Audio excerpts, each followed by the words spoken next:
नमस्कार। Law of attraction and युग निर्माण परिवार में आप सभी का स्वागत है। आज हम बात करने जा रहे हैं अध्यात्म के लिए अति महत्वपूर्ण चार बातों पर। परम पूज्य गुरुदेव पंडित श्री राम शर्मा आचार्य जी ने इन चार चीजों को अध्यात्म का आधार स्तंभ कहा। इन चार चीजों को जीवन में उतारने को कहा।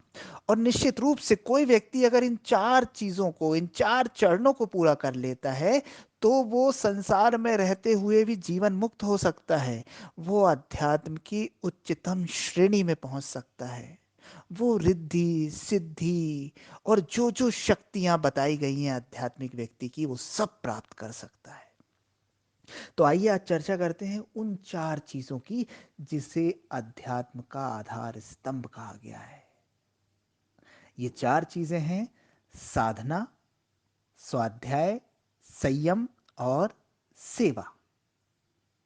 पहला जो चरण है, पहला जो स्तंभ है, वो है साधना। साधना का मतलब मन और शरीर को साध लेना, मन और शरीर को परिष्कृत कर लेना, मन और शरीर को शुद्ध कर लेना। इसके लिए आप ध्यान, योग, आहार विहार आदि का सहारा ले सकते हैं।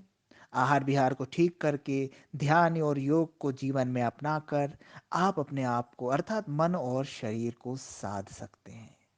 जितना ज्यादा मन और शरीर को आप साध लेंगे, यानी ठीक कर लेंगे, परिष्कृत कर लेंगे, परिमार्जित कर लेंगे, आपकी साधना उतनी ही उच्च कोटि की हो जाएगी।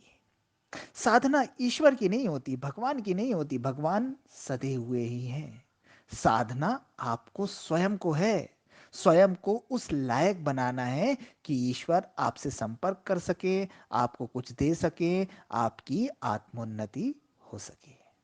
तो अध्यात्म का पहला चरण या पहला स्तंभ हुआ साधना। अध्यात्म का दूसरा स्तंभ है स्वाध्याय।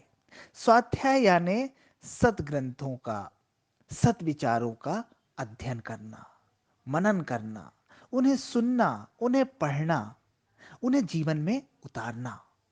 पहले के समय में जब टीवी, वीडियो, मोबाइल ये सब नहीं आए थे, तो स्वाध्याय को सिर्फ किताबों तक ही सीमित माना गया था कि आपने अच्छी किताबें पढ़ी, धर्म ग्रंथ पढ़ा, उनका आपने मनन किया, उन्हें जीवन में उतारा, आपका स्वाध्याय हो गया।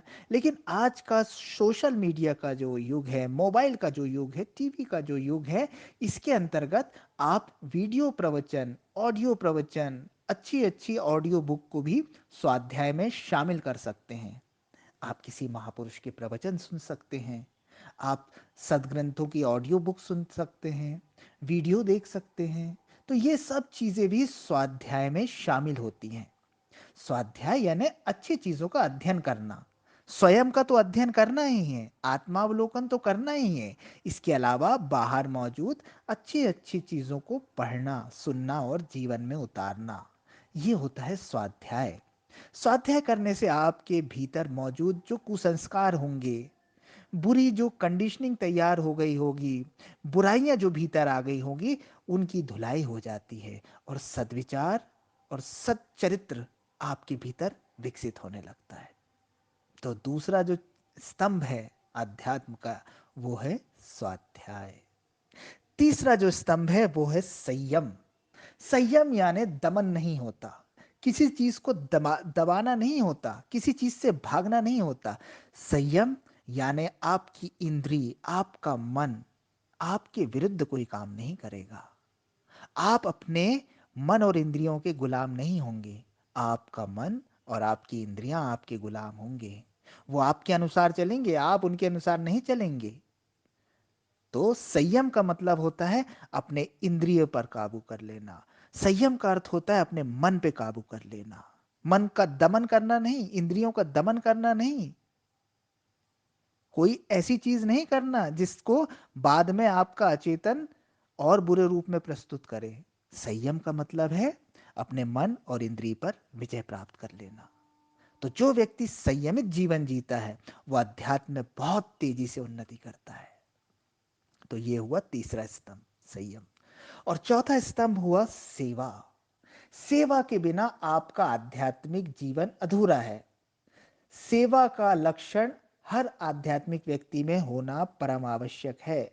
अगर कोई व्यक्ति पहले 3 चरण को ही अपना रहा है और सेवा नहीं कर रहा है, तो उसके आध्यात्मिकता का कोई फल उसे प्राप्त नहीं होगा। वो कहीं नहीं पहुँच पाएगा। सेवा का मतलब पैसे बाँटना नहीं होता। सेवा का मतलब आपके पास जो मौजूद है, जो आपकी स्थिति है, जो आपकी परिस्थिति है, उसके माध्यम से किसी पात्र व्यक्ति की, पात्र जीव की, इस प्रकृति की सहायता करें, उसे समुन्नत करें, उसे अच्छा बनाने का प्रयास करें। तो आपकी आध्यात्मिकता में सेवा जुड़ जाएगी। तो जो व्यक्ति इन 4 चीज़ों को, चारों चीज़ों को पकड़ के चलता है, चारों चीज़ों को अपने जीवन का आधार बना लेता है, उसकी आध्यात्मिकता उच्च कोटि की हो जाती है। उसे आध्यात्मिक प्रगति करने से कोई नहीं रोक सकता। उसके पीछे रिद्धियाँ और सिद्धियाँ दौड़ती हैं, ये निश्चित है। लेकिन किसी भी एक चरण को, किसी भी एक खंबे को अगर आप छोड़ देंगे, तो ये आध्यात्मिकता का भवन गिर जाएगा।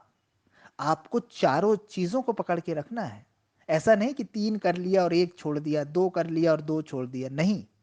फिर आपको आध्यात्मिकता का कोई लाभ नहीं मिलेगा। आपको चारों चीज़ों को अपने जीवन में उतारना है। और अगर आप चारों चीज़ों को अपने जीवन में उतार लेते हैं ना, तो आप वहीं खड़े हो जाते हैं जहाँ ईश्वर है। आप ईश्वर के तुल्य हो जाते हैं। तो अगर आप सच में आध्यात्मिकता में कुछ करना चाहते हैं, घर में रहते हुए, संसार में रहते हुए, नौकरी करते हुए, बिजनेस करते हुए, तो इन 4 चीज़ों को अपने जीवन में उतार लीजिए और देखिए कि आपके जीवन का कैसे कायाकल्प होते चला जाता है। ये 4 चीज़ें आपको वरदान, अनुदान सबसे भर देंगी। बोलना क्या, करके देखिए। महापुरुषों की वाणी है, महापुरुषों का कथन है, गलत नहीं हो सकता। आप अपने जीवन में उतारिए। हमारे ऋषि, मुनि, महापुरुष कितना गहन विज्ञान हमें देके गए हैं। हमें तो पका पकाया मिला है, हमें तो बस उसे उतारना है, बस हमें तो उसे आत्मसात करना है और जीवन तो बदलता ही चला जाएगा। तो आज से अपने जीवन में इन 4 चीज़ों को शामिल कीजिए और देखिए कि आप कहाँ से कहाँ पहुँच जाते हैं। साधना, स्वाध्याय, संयम, सेवा, आध्यात्मिकता के ये 4 आधार हैं। यही आपके मोक्ष और आत्मज्ञान के भी आधार बनेंगे। यही आपके सफलतम जीवन के आधार बनेंगे। इन्हें जीवन में आत्मसात कीजिए, आपका कल्याण होगा। धन्यवाद।